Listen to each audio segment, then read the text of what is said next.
was all that dirty air created by 34 cars. But right now, the position he's in, he actually has a small advantage because everybody else is opening the air up in front of him. And he, oh, here we go. Trouble, contact, and a huge crash. Up in turn number 2. Oh, multiple cars involved. Oh, my.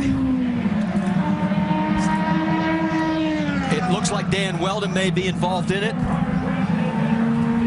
And Eddie, you and I spoke about this morning on the drive-in. Just this amount of cars, the speed, just the chance for what they call the big one. And what happens in conditions like that, even if you're 300 yards behind that, you cannot stop these cars. The only option you have is to try to avoid it, and it was impossible to avoid anything there. And you saw Will Power, his car involved as well.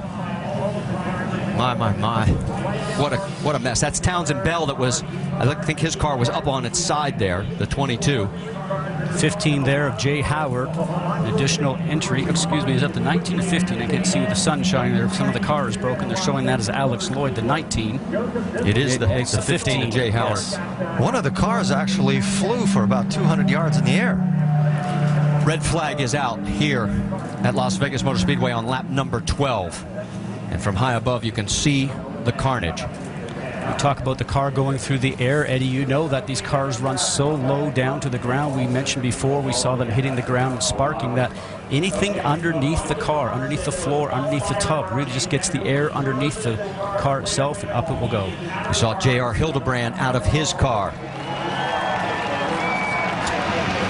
There is Dario Franchitti. Somehow he managed to get through the carnage, but Sure, guys, I mean, there's just nothing I can do.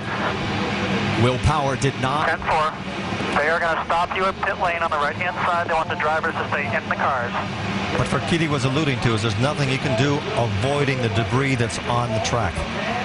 Well, there is debris everywhere. You can see just how many cars are literally torn apart.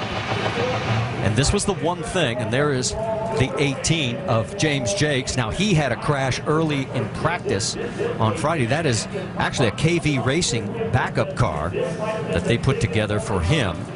Now, I don't see much damage on there, but he's out of the cockpit. And look at this from high above. And this was the one thing we were fearing when we saw qualifying and the two championship contenders in the middle of the field.